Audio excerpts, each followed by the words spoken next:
Anomalie du traité des Pyrénées, Llibia est une enclave espagnole au cœur de la Cerdagne française. Ici, on compte 1500 habitants, dont la plupart ont voté pour l'indépendance en octobre dernier. Ce jeudi, aux élections catalanes, Llibia pourrait bien connaître la même tendance. Llibia est entourée par la France, mais elle appartient à la Catalogne. On a vécu ici toute la vie et donc on est très catalan. Dans les rues de la ville, l'affichage électoral est en place, seule pancarte visible, celle des indépendantistes. Mais quelques habitants préfèrent une Catalogne unie à l'Espagne. Moi, je suis très catalane, mais je suis aussi espagnole. Pour moi, l'indépendance, c'est non. Au bar du village, les élections de ce jeudi alimentent les discussions, surtout depuis l'intervention du gouvernement espagnol qui a pris le contrôle de la Catalogne.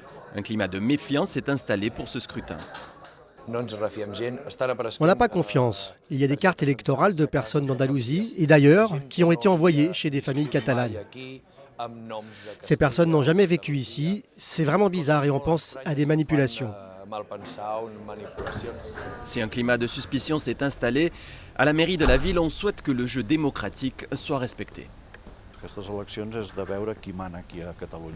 L'enjeu de ces élections, c'est de savoir qui dirige la Catalogne, le ministre espagnol Rajoy ou les Catalans, chez eux.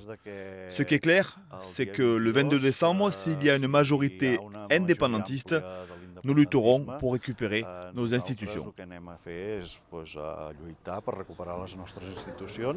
Selon les derniers sondages, indépendantistes et unionistes sont au coude à coude. Le résultat pourrait être très serré dans cette élection où on annonce une participation historique proche des 90%.